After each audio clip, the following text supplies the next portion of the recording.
Yes.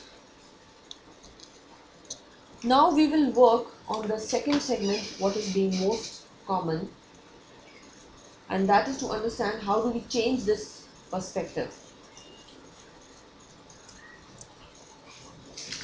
Okay, when we have to change this verdict of perspective commonly, how do we work out that?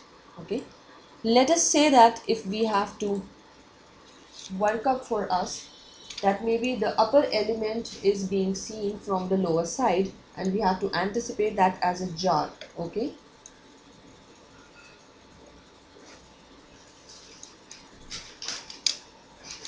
okay, now see the change.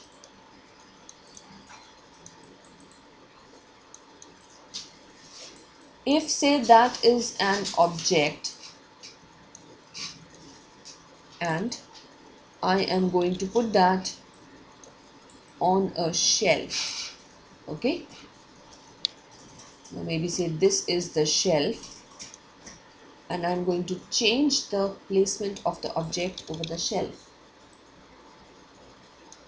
Now that is what you are going to view when you view it from the bottom side, maybe as an ant or a worked out lower level, right? Now just look at the change.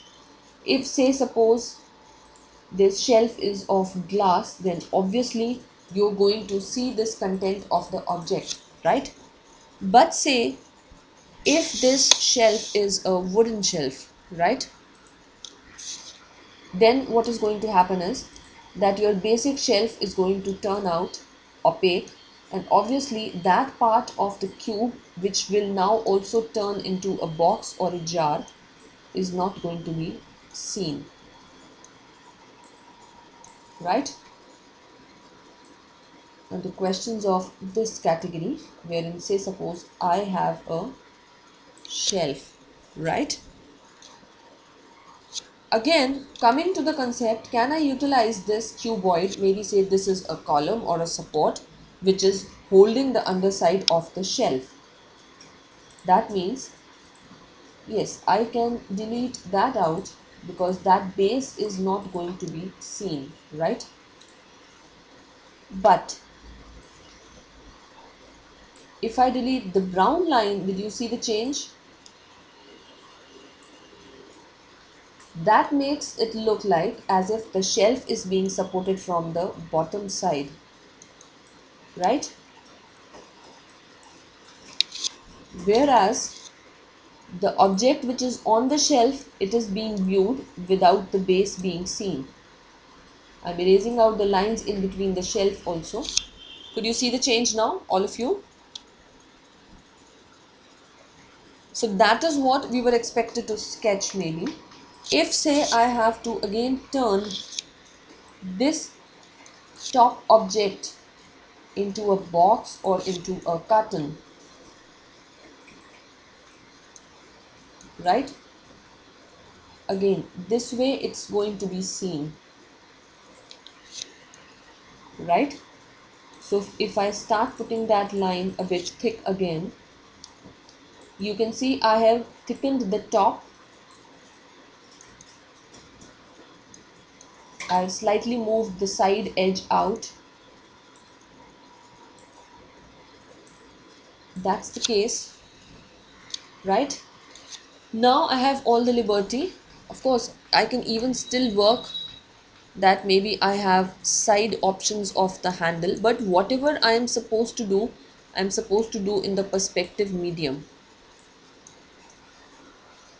Whatever the case may be, my content is that when you are going to view it, how is your vision which is being changing, right? And when your vision changes, you have to understand that we can be drawing in all the possible modes. Come again, if that is going to be the ant which is traveling here or maybe still lower.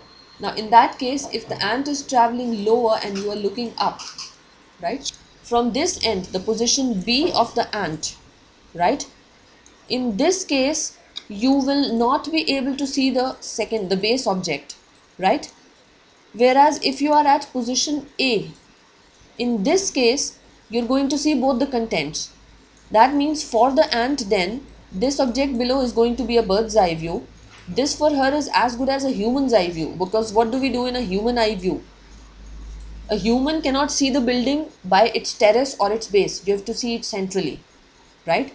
So it's for the same creature, which are the common questions in exam asking for vision from the platform top or walking at the floor. How do you see up at the same level and how do you see down? I hope that is perfectly clear to everybody. Now, even at the base, I have many options to work. If say I need to change that, yes, this content is being just like something as a decorative pedestal, right? Now, how do I turn that into a decorative pedestal? See this. I am exactly going to work out just all the lines in right place. Okay. And see how I'm going to turn this into a pedestal base. Right. Now, when I'll start darkening it, I will put 1 point thicker again, because when I'll get closer to the object, I am as such going to view the detail more better than before, right? Now I will of course remove the ones which are the extra lines now.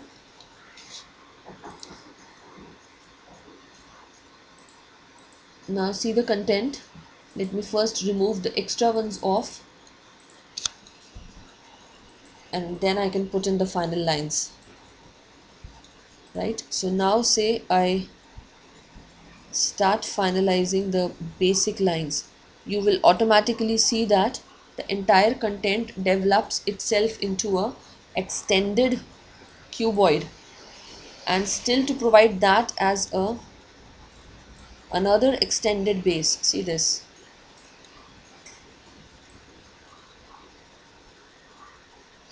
Now when I'm coming ahead, it's not necessary always that your entire page is going to have everything finished. It's not necessary. Now this object, you will see when I'll move off with the extra lines, it can be moved outward also, because that looks beautiful at times when intentionally you leave few things in the sketch being not completed, and that happens as a fact. Everything may not be composed. When maybe you are sitting at the outer edge of something, it's not necessary that you view the entire edge. Maybe the question says you're sitting at the corner of the pedestrian footing, or you are sitting at the corner of a pedestrian end like structure, right?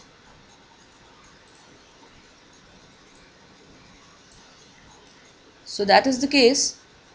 Of course, I still have to put off with those extra lines. The moment I'll put that, this is going to move off. The entire vision has to change now. See this. Just notice the details, what change is going to happen out here.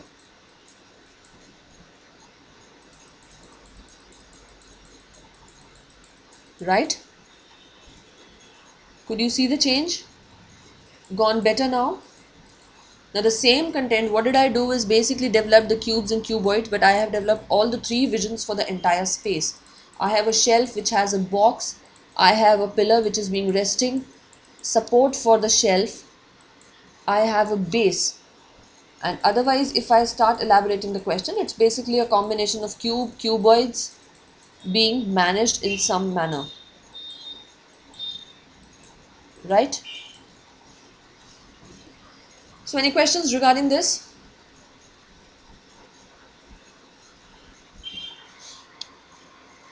Now that after that you can work up things, maybe say you even work up a background space, a corner of a room or a kitchen platform area, whatever is your choice. The content is that you can draw simple, you can draw directive if you know that what is the correct angle vision. The only difference is when we start working these as 2D, 3D problems, we are going to have that as plans and elevation. What is the correct plan and what is the correct elevation of a given object? But when we are working into the perspective, now look at that. That may be placed anywhere in the room like this. right? Whatever may be your perception that how did you place the object, right? You may line up with working something on the floor. You can always create a backdrop or something which does not leave your paper content hollow either of the way. Am I clear with that? And as much as time after that you have in the exam, you can work in thereafter. So any doubt relative to that?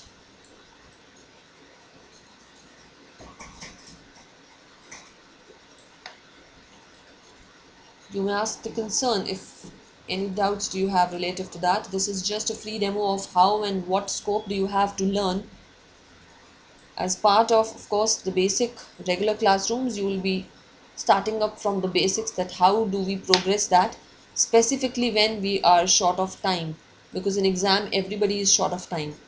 So if you're short of time, how do you work out with such sketches in barely 3 to 5 minutes? That is the content what is being taught. You have to of course draw this on paper. Why? Because you're going to sketch all of that on the paper. This is just a concern that when you are into the online classrooms, how, what at maximum advantage you're going to learn. This is one small topic of the entire teaching. That is what we make you learn in the classes, that when you start from the basics, it's how do you progress with the basics, that you don't make up those rough lines. That is the practice we make you do, right? You reach the destination when you can do that without a single piece of rough line. The context of making those rough lines was because if suddenly I start sketching this, you will not be able to relate that why are we diverging the lines, right? Any other doubt? Anybody? Any more questions regarding this? All of you? I hope clear with the content of carrying on with the sessions. How do we progress? Which way do we work? I think we also had the controls to work up what way you can work. You can see there's lots of potential in the same sketch still. Yes, you will be at the level when you will be able to draw these without the lines, because then you will be learning how do you have that real vision of perspective to do that in one go. Because if you really start working with those lines, you will never be able to complete that in 5 to 10 minutes, but we make you do so. Any other doubt? So hoping to have a promising preparation. Keep up. Happy sketching. If everybody is having no doubt, I think whatever you are doing as a part of preparation, in that case, you can be simply taking up at least what are the basics around you. You can be observing general set of preparations for you, right? That means look around, be observant, and see simply everything which is around you. What are the basic sizes? How is it proportioned? At least that sense of general observation you can carry on even if you're not preparing from anywhere or on your own. Your own dimension and sense of proportion should be at the alert, so that when you are not only answering the multiple choices, but when you are attempting with the sketch based questions also, you should be drawing the things proportionally, right? If that's a window on the left side, as you see, the window has to speak up proportionally, right? If this is a 2 feet dimension of the tile, that is around 2 feet height, right? The sill of the window could be 2 feet. So work up. Happy prep. Bye for now.